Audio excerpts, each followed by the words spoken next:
সেনাপ্রধান জনাব ওয়াকারুজ্জামান গতকাল কথা বলেছেন, বেশ লম্বা সময় ধরে কথা বলেছেন এবং এমন সব ইস্যুতে কথা বলেছেন যেগুলো বাংলাদেশের বর্তমান প্রাসঙ্গিক আলোচনার বিষয়। বলা বাহুল্য, তার এই বক্তব্যের সাথে সাথে আমরা তীব্র বিতর্কে মেতে উঠেছি। কেউ তাকে সমর্থন করছি, কেউ সমালোচনা করছি, কেউ তার এখতিয়ার নিয়ে প্রশ্ন করছি, কেউ তার বিচরণ করার চৌহদ্দি নিয়ে প্রশ্ন করছি। নানান রকম প্রশ্নে ছেয়ে গেছে আমাদের সামাজিক মাধ্যম, বিতর্ক চলছে। প্রায় বলি, খুব খারাপ পর্যায়ে যদি না চলে যায় বিতর্ক, অবশ্যই খুব স্বাস্থ্যকর জিনিস। তার বক্তৃতার অনেকগুলো দিক আছে। তিনি ওভারঅল খুব ভালো বক্তৃতা করেছেন, সব কিছু খুব ভালো বা সব কিছু খুব খারাপ, আসলে কোনোটিই নয়। খুবই প্রশংসনীয় যেমন কিছু বিষয় আছে, কিছু বিষয় নিয়ে আসলে কিছু সমালোচনারও জায়গা আছে। সমালোচনার চাইতে রাদার উনি আসলে ব্যাপারটা কিভাবে দেখছেন, কি দেখেছেন, কেন বলেছেন, কেন এইসব ইস্যু নিয়ে কথা বলেছেন, কি বার্তা দিতে চেয়েছেন, সেগুলো নিয়ে আমার টেক একটু বলতে চাই। আমি বহুবার বলেছি, আবারও স্মরণ করিয়ে দেই, তার বক্তৃতাটা দেখবেন। তার বডি ল্যাঙ্গুয়েজ আমাদের কাছে অনেক বার্তা দিয়েছে, অনেক বার্তা দিয়েছে। তার বডি ল্যাঙ্গুয়েজ, তার ফেশিয়াল এক্সপ্রেশনস অনেক বার্তা। তার ভয়েস, তিনি যেভাবে কথা বলেছেন, তবে তার ভয়েসের ঢংটা আবার কারো কারো কাছে একটু মিসইন্টারপ্রেটেড হতে পারে। কারণ একজন সৈনিক, একজন জেনারেল, যিনি বাংলাদেশ সেনাবাহিনীর প্রধান, তার বক্তৃতায় এক ধরনের কমান্ডিং টোন আছে, সেটা হয়তো স্বভাবগতভাবেই আছে। এটা একটু আমি আগে বলে নেওয়া দরকার বলে মনে করি। এটাকে কিছুটা হলো মিসইন্টারপ্রিটেশন হওয়ার সুযোগ আছে বলে আমি মনে করি। তিনি যা যা বলেছেন প্রত্যেকটা ইস্যু নিয়ে একটু কথা বলতে চাই, এবং সবচেয়ে গুরুত্বপূর্ণ যে জায়গাটা সম্ভবত সেটা নির্বাচন নিয়ে। কারণ সাম্প্রতিক সময় এটাই আমাদের সবচেয়ে বড় ডিবেটের ইস্যু এবং ভবিষ্যতেও সবচেয়ে বড় ডিবেটের ইস্যু হয়ে থাকবে বলে আমি মনে করি। তিনি কী কী নিয়ে কথা বলেছেন, আমি অনেক পত্রিকা তার বক্তৃতার পুরোটাই প্রায় টেক্সট হিসাবে দিয়েছে। সেই জায়গায় প্রথম তিনি এভাবে বলেছেন, নিজেদের মধ্যে, এটাকেই অনেকে হেডলাইন করেছেন, একটু পড়ি, আমরা আমাদের মধ্যে মতের বিরোধ থাকতে পারে, চিন্তা চেতনার বিরোধ থাকতে পারে, কিন্তু দিন শেষে দেশ ও জাতির দিকে খেয়াল করে আমরা সবাই যেন এক থাকতে পারে, তাহলে এই দেশটা উন্নত হবে, এই দেশটা সঠিক পথে পরিচালিত হবে। না হলে আমরা আরও সমস্যার মধ্যে পড়ে যাব। বিশ্বাস করেন, ডোন্ট ওয়ান্ট টু হেড, ওইদিকে আমরা যেতে চাই না। এই জায়গায় যদি শোনেন, উনি খুবই ইমোশনাল ভঙ্গিতে এই বাক্যটা বলেছেন। তারপর তিনি বলছেন, আমি আপনাদের সতর্ক করে দিচ্ছি, পরে বলবেন যে আমি সতর্ক করিনি। যে আপনারা কারা, আমরা সেটা একটু খুঁজে দেখার চেষ্টা করব। আমি আপনাদের সতর্ক করে দিচ্ছি, আপনারা যদি নিজেদের মধ্যে ভেদাভেদ ভুলে একসাথে কাজ না করতে পারেন, নিজেরা যদি কাদা ছোঁড়াছুড়ি করেন, মারামারি কাটাকাটি করেন, এই দেশ এবং জাতির স্বাধীনতা, সার্বভৌমত্ব বিপন্ন হবে। খুব ভয়ঙ্কর কথা। আমি আজকে বলে দিলাম, নইলে আপনারা বলবেন যে আমি আপনাদের সতর্ক করিনি। আমি সতর্ক করে দিচ্ছি আপনাদের, এই দেশ আমাদের সবার, আমরা সবাই সুখে শান্তিতে থাকতে চাই।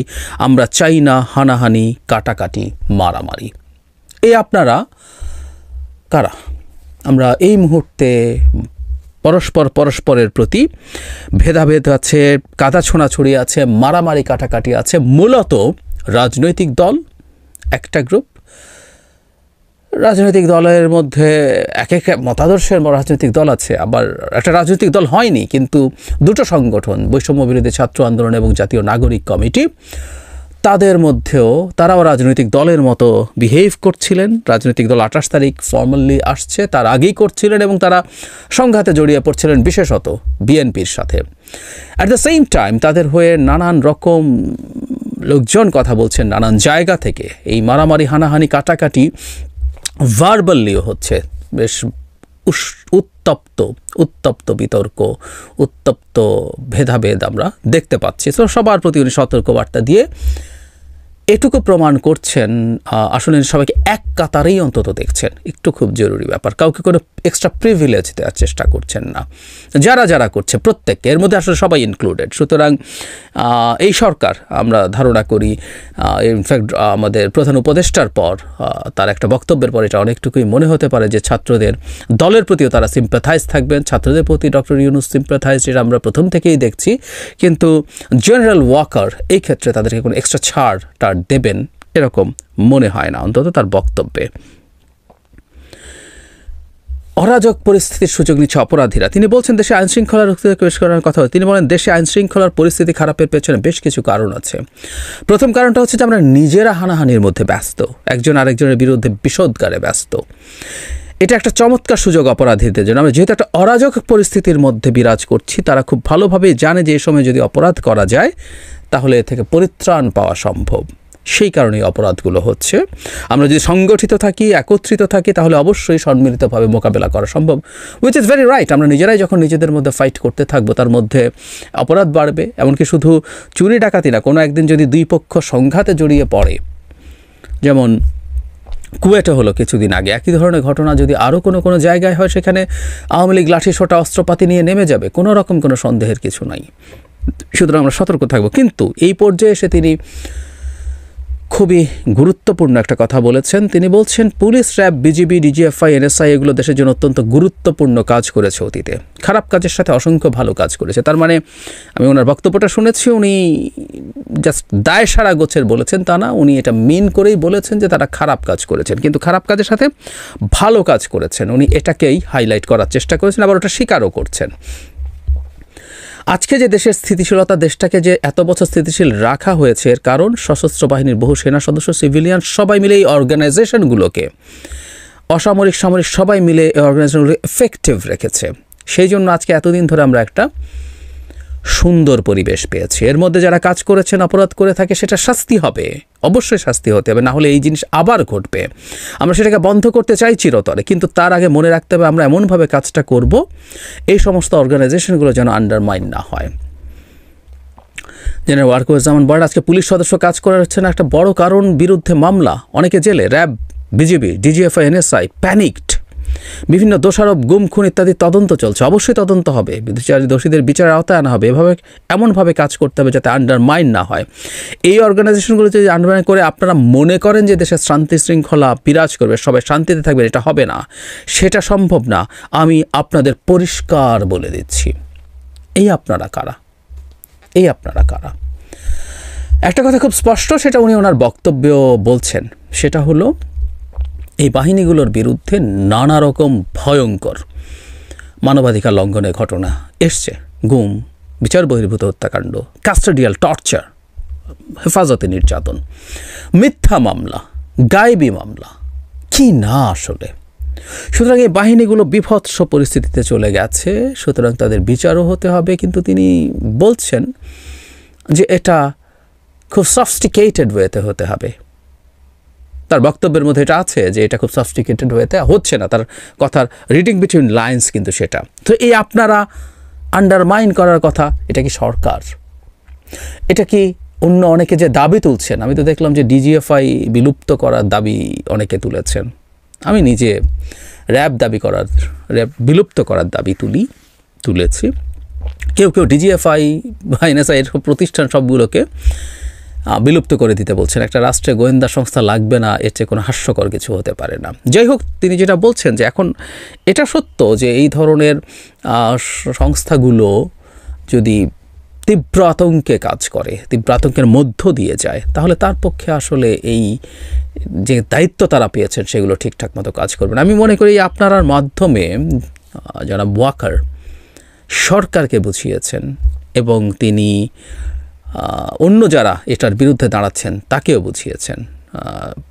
উনি এই যে ঢঙে আপনি বলছেন, আপনাদের বলছেন, এর আগেও যখন হানাহানি, মারামারি, কাটাকাটির কথা বলছেন, ভালো হতো আমরা শব্দটা ব্যবহার করি। আমরা যদি নিজেদের মধ্যে মারামারি, কাটাকাটি, হানাহানি করি তাহলে এটা হবে, আমরা যদি এগুলো করি তাহলে আমার মনে হয় সফটার হতো। কিন্তু উনি আপনি, আপনাদের শব্দটা বহুবার ব্যবহার করেছেন, এটা একটা সিগনিফিক্যান্ট জায়গা। তারপর বলছেন শুধু যে সেনাবাহিনীর না উল্লেখ করে তিনি বলছেন যে তারা খুবই চেষ্টা করছেন, 2 লাখ পুলিশ আছে, 30,000 মিলিটারি আসে, তারা আসে যায় ইত্যাদি ইত্যাদি। এখন তারা দিনরাত চেষ্টা করছেন। এই প্রসঙ্গে তিনি বলেন এখানে যেসব উচ্ছৃঙ্খল কাজ হয়েছে সেটা আমাদের নিজস্ব তৈরি, এটা আমাদের নিজস্ব ম্যানুফ্যাকচার্ড, আমরা নিজেরা এগুলো তৈরি করেছি। বিপরীতমুখী কাজ করলে দেশকে কখনো শান্তি শৃঙ্খলা আসবে না, এই জিনিসটা আপনাদের মনে রাখতে হবে। আমি নির্বাচনের প্রসঙ্গটায় আসবো, যেটা সবচেয়ে জরুরি, কিন্তু তার আগে সেনাবাহিনীর প্রতি আক্রমণ করবেন না। তিনি বলছেন একটা জিনিস আমি দেখতে পাচ্ছি কমন জিনিস, সেনাবাহিনী ও সেনাপ্রধানের প্রতি বিদ্বেষ কারো কী কারণে আমি আজ পর্যন্ত সেটা খুঁজে পাইনি। কারণটা অবশ্য আমরা জানি, আমরা বলবো, আমি বলেছিও আমার আগের একটা ভিডিওতে। তিনি বলেন, আমরা হচ্ছে একমাত্র ফোর্স যেটা আপনাদের জন্য কাজ করে যাচ্ছি, দাঁড়িয়ে আছি প্ল্যাটফর্মে। একমাত্র ফোর্স না বলাটাই ভালো হতো। অফকোর্স নেভি অ্যান্ড এয়ারফোর্স উনি বলছেন যে তারাও আছে, আমাদের সাহায্য করেন, আমাদের আক্রমণ করবেন না, আমাদের অনুপ্রাণিত করেন, আমাদের উপদেশ দেন, আমাদের প্রতি আক্রমণ করবেন না, উপদেশ দেন, আমরা অবশ্যই ভালো উপদেশ গ্রহণ করব, আমরা একসঙ্গে থাকতে চাই এবং দেশ ও জাতিকে এগিয়ে নিয়ে যেতে চাই।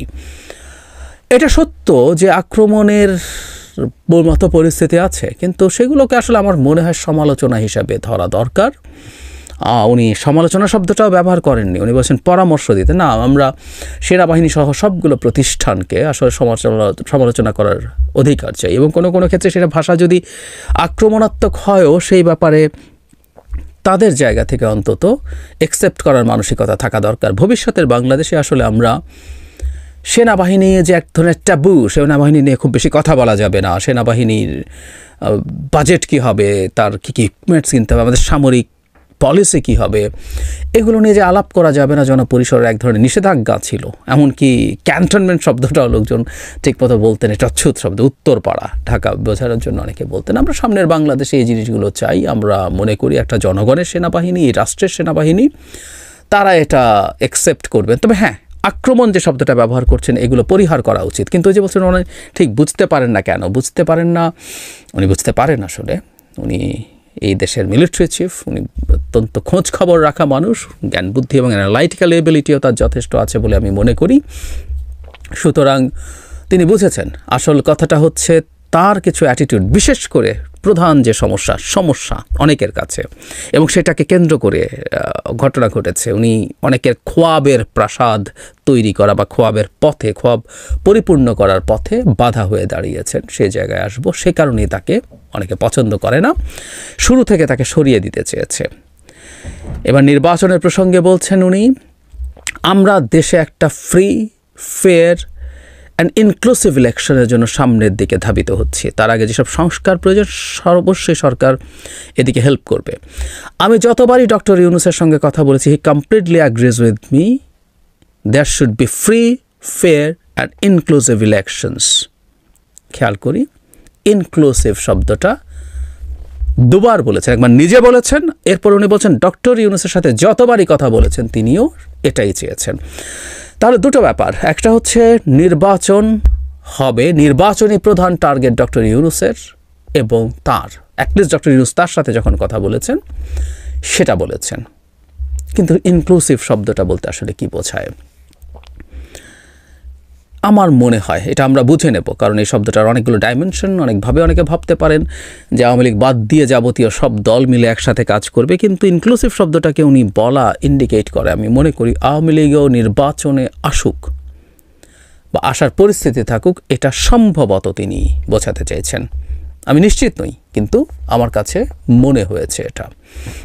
এখন আওয়ামী লীগ নিষিদ্ধ হবে কি হবে না এটা নিয়ে আমরা তীব্র এবং উত্তপ্ত বিতর্কে জড়িয়ে পড়েছি। সেনাপ্রধান যখন এটা বলেছেন, আমি ধারণা করি এটা তাকে আবারও টার্গেটে পরিণত করবে আওয়ামী লীগের দালাল, যারা আওয়ামী লীগ নিষিদ্ধ করা নিয়ে কোনো না কোনো রকম অল্টারনেটিভ কোনো চিন্তার কথা বলে, তাদের ঘাড়ে, তাদের কপালে এসে এটা জোটে। আমরা খেয়াল করব শুধুমাত্র বিভিন্ন বিদেশি দূতাবাস না, আমাদের একজন উপদেষ্টাকে আমি ছাত্র উপদেষ্টাকে বলতে শুনেছি, প্রকাশ্যে মিডিয়া নিউজ এসছে যে দূতাবাসগুলো চায় না কোনোভাবেই, তাদেরকে বলেছে যে আওয়ামী লীগ নিষিদ্ধ হোক। কিন্তু শুধু তাই না, জাতিসংঘের যে মানবাধিকার হাই কমিশনের যে রিপোর্ট আমাদের সামনে এসে হাজির হয়েছে, দুর্দান্ত রিপোর্ট, এবং শেখ হাসিনা এবং আওয়ামী লীগকে ডুবিয়ে দিয়েছে, কিন্তু তারাও রেকমেন্ডেশনে কোনো রাজনৈতিক দল আওয়ামী লীগকেও নিষিদ্ধ করার বিপক্ষে অবস্থান নিয়েছে। তো আমি জানি না সরকারের যারা সর্বোচ্চ পর্যায়ে থাকেন তাদের নানা রকম তথ্য থাকে, ঠিক কতটা কন্ডিশন আছে, কতটা চাপ আছে সেটা তারা ভালোভাবেই জানেন। আবার কেউ কেউ বলতে পারেন বিদেশিদের চাপ গ্রাহ্য করতে হবে কেন, এই আলোচনা আজকে না, কিন্তু এটুকু বলে রাখি একটা বিশ্ব ব্যবস্থায় আমরা যখন বসবাস করব আমাদের অনেক কিছুই আসলে বাইরের সাথে জিওপলিটিক্যাল পজিশন, ইন্টারন্যাশনাল রিলেশনের দিক থেকে দেখতে হবে। এরপর তিনি বলছেন and that election should be within December or nearby এরকম একটা কিছু উনি বলেছিলেন। তার মানে যতবার গেছেন ততবারই বলেছেন এবং সেটা ডিসেম্বরের কাছাকাছি। আমি প্রথমেই বলেছিলাম 18 মাসের মধ্যে একটা ইলেকশন। অনেকে না এইটা নিয়ে সমালোচনা করেছিলেন, ভিন্ন কথা বলতে চেয়েছিলেন। আমি মনে করতে পারি প্রধান উপদেষ্টার প্রেস সচিব তার এই যে জনাব ওয়াকারুজ্জামানের যে 18 মাস বলেছিলেন তিনি রয়টার্সের যে ইন্টারভিউতে, সেটা 18 মাস, ভেতরে একটু অন্যভাবে কথাটা ছিল। তো এটা নিয়ে ভিন্নভাবে ব্যাখ্যা দেওয়ার চেষ্টা করেছিলেন। এখানে খুব স্পষ্ট আবার হলো জনাব ওয়াকার অবশ্যই 18 মাসের কথা বলেছিলেন। তারপর উনি বলছেন আমার মনে হয় সরকার সেদিকে ধাবিত হচ্ছে। ডক্টর ইউনূস যথাসাধ্য চেষ্টা করে যাচ্ছেন যে দেশটাকে ইউনাইটেড রাখতে কাজ করে যাচ্ছেন উনি। আমাদের সাহায্য করতে হবে, উনি যেন সফল হতে পারেন সেদিকে আমরা সবাই চেষ্টা করব, আমরা সবাই একসাথে কাজ করব ইনশাআল্লাহ। তিনি ডক্টর ইউনূস 2-3 বার বলেছেন, প্রত্যেকবার ডক্টর ইউনূস বলেছেন, মাননীয় প্রধান উপদেষ্টা বলেননি। এটাকে নানান ব্যাখ্যা অনেকে করছেন। তিনি বেয়াদবি করছেন, তিনি সভ্যতা দেখাননি, এরকম নানান রকম ব্যাখ্যা করছেন যে এটা না করার মাধ্যমে তিনি সেই ইন্ডিকেশন দিয়েছেন। আমার কাছে ব্যাপারটা সেরকম মনে হয়নি।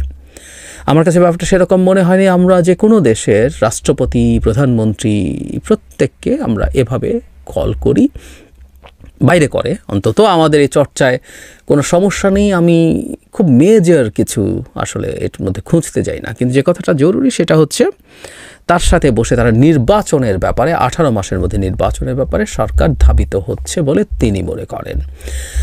এটাই আসলে সেই জায়গা যেখানে আসলে উনি সমস্যা তৈরি করছেন অনেকের জন্য। অনেকে স্বপ্নের খোয়াবের প্রাসাদ তৈরি করছিল নির্বাচনটাকে পিছিয়ে দেয়া, এরপর কোনো না কোনো ফর্মে, সেটা সরাসরি সামরিক অভ্যুত্থান, সেটা সিভিল মুখোশে সামরিক অভ্যুত্থান, কিংবা সোকল্ড বিপ্লবী সরকার গঠনের মাধ্যমে তারা চেষ্টা করবে। এবং জনাব ওয়াকার প্রথম দিন থেকে এই ব্যাপারটা নিয়ে বিরোধিতা করেছেন বা বিরুদ্ধে দাঁড়িয়েছেন বলে আমি তার বক্তব্য অন্তত দেখতে পাচ্ছি। একই কথা, যখন প্রথম সরকার গঠিত হয় তখন কিছু মানুষজন একটা বিপ্লব বলে অহেতুক একটা গণঅভ্যুত্থানকে বিপ্লব ট্যাগ দিতে গেছেন, ডিফাইন করতে চেয়েছেন এবং একটা বিপ্লবী সরকার তৈরির আলাপ তুলেছিলেন। সেখানেও তিনি সম্ভবত বাড়া ভাতে ছাই দিয়েছিলেন। সো তার উপরে ক্ষোভ বিক্ষোভ আরও বাড়বে, আবারও বাড়বে, কোনো সন্দেহ নাই। এবং উনি টার্গেটে পরিণত হবেন, কারণ উনি ওনার অবস্থান এখন অনেকটা স্পষ্ট করেছেন। আমি গতকালই একটা ভিডিওতে বলেছি যে সামনে যত দিন যাবে নির্বাচন প্রশ্নে আসলে আমাদের আলাপটার নানান দিক থাকবে, ওনাকে আরও স্পষ্ট অবস্থান নিতে হবে। ইনফ্যাক্ট তিনি নিয়েছেন, শুধু নির্বাচন আরও অনেকগুলো ইস্যুতে কথা বলেছেন এবং অনিবার্যভাবেই কিছু কথা না বললেই ভালো হতো, এগুলো আমরা খুব সহজ বলে মনে করি না। উনি মেসেজ দিয়েছেন এবং যে আপনার বলে যে কথাগুলো বলেছেন সেগুলোতে ওনাকে টাফ মনে হচ্ছে, অ্যারোগেন্ট মনে হচ্ছে টু সাম এক্সটেন্ট, এবং কেউ বলছেন মানুষকে বা জনগণকে এক ধরনের হুমকি দিচ্ছেন। আমি ঠিক হুমকি হিসাবে এগুলো দেখি না। আমি শুরুতেই যে কথাটা বলে নিয়েছিলাম, একজন সেনাপ্রধান, তার কথার যে ধরন আছে তিনি সেভাবেই কথা বলেন। হয়তোবা তিনি যখন পাবলিকলি অ্যাড্রেস করছেন সেটা কাটিয়ে উঠে করতে পারলে ভালো হতো, কিন্তু দীর্ঘদিনের মানুষ যেভাবে করে থাকেন সেটা আসলে অনেক সময় হয়ে ওঠে না, সেটাই হয়তো হয়নি। আমি মোটের ওপরে তার অত্যন্ত গুরুত্বপূর্ণ এবং সিগনিফিক্যান্ট কতগুলো কথাকে আমি সিরিয়াসলি নিতে চাই এবং আমি মনে করি আমাদের এই প্রেক্ষাপটে তিনি আমাদেরকে তার অবস্থানটা পরিষ্কার করা দরকার ছিল, উনি এটা করেছেন। এবং কেউ প্রশ্ন করতেই পারেন, আমিও এই প্রশ্নটাকে ভ্যালিড প্রশ্ন মনে করি, কিন্তু এটার উত্তরও আছে। ভ্যালিড প্রশ্নটা হচ্ছে, একজন সেনাপ্রধানের এই বক্তৃতাটার পুরো নেগেটিভ জায়গা যদি বলি, ওনাকে আমরা একটা আলাদা এন্টিটি হিসাবে দেখতে পারি। উনি সরকার নন, উনি সরকারের অংশ নন, উনি আলাদা একটা কিছু। তত্ত্বাবধায়ক সরকার আছে, জনগণ আছে, সেনাবাহিনী এবং সেনাপ্রধান আছে, পরে আমরা সামরিক বাহিনীও যদি হিসাবে যোগ করে নিই। সো আলাদা একটা এন্টিটি, যে এন্টিটি আবার অন্যদের সাথে কথা বলছেন, নেগোশিয়েট করছেন, তাদেরকে নানা রকমভাবে সতর্ক করছেন, চাপ দিচ্ছেন, সেটা মনে হচ্ছে। আবার একই সাথে আমরা বলবো বাস্তবতা এই যে এই মুহূর্তে আমাদের সেনাবাহিনী আসলে টু সাম এক্সটেন্ট ঠিক সরকারেরই পার্ট এতটা না, এটা টেকনিক্যালি ব্যাপারটা তাই, কিন্তু তাদের কিছুটা ভিন্ন মত, ভিন্ন চিন্তা স্বতন্ত্র, ভিন্ন বলবো না, স্বতন্ত্র চিন্তা, স্বতন্ত্র মত এরকম আছে এবং এটারই বহিঃপ্রকাশ আমরা দেখছি। এটাকে আমরা সমালোচনা করতে পারি, এটাকে প্রশংসাও করতে পারি, কিন্তু এটা আছে, এটা এক্সিস্ট করছে। এটা তার বক্তব্যে বিভিন্ন সময় সেই শুরু থেকে দেখছি, এখনও আছে। কিন্তু সোফার এটা যতদিন আমাদের জনগণের স্বার্থে থাকবে, রাষ্ট্রের স্বার্থে থাকবে, দেশের গণতান্ত্রিক উত্তরণের পথে থাকবে, ততদিন পর্যন্ত এই জিনিসটা আমাদের কাছে পজিটিভ হওয়াই উচিত। সো ওভারঅল যা হয়েছে এটাকে আমি স্বাগত জানাই। তিনি তার এই অবস্থান প্রকাশ করার মাধ্যমে অনেকের খোয়াবের প্রাসাদ, এটা ভূমিকম্পের মতো ছিল, সেই ভূমিকম্পে অনেকের খোয়াবের প্রাসাদ ভেঙে গেছে। এই ভাঙাগুলো দরকার ছিল, কিন্তু আমি মনে করি তার সতর্ক থাকা দরকার। তার বিরুদ্ধে নানা রকম প্ল্যান্ড ক্যাম্পেইন আবার হবে, শুধু অনলাইন না, রাস্তাতেও নামতে। আমি অবাক হব না রাস্তায় যদি অনেকে নেমে সেনাপ্রধানের পদত্যাগ দাবি করা শুরু করেন। এই ঘটনাগুলো ঘটার সম্ভাবনা আছে। আমাদের এই সামনের পথগুলো খুবই টাফ দেশের জন্য, জাতির জন্য, এবং এই সময় সেনাবাহিনী এবং সেনাপ্রধান তাদের যে দায়িত্ব আছে, যে দায়িত্বের কথা তিনি বললেন, সেগুলো পালন করতে পারবেন। আমরা এই শুভকামনা তার প্রতি জানিয়ে রাখলাম।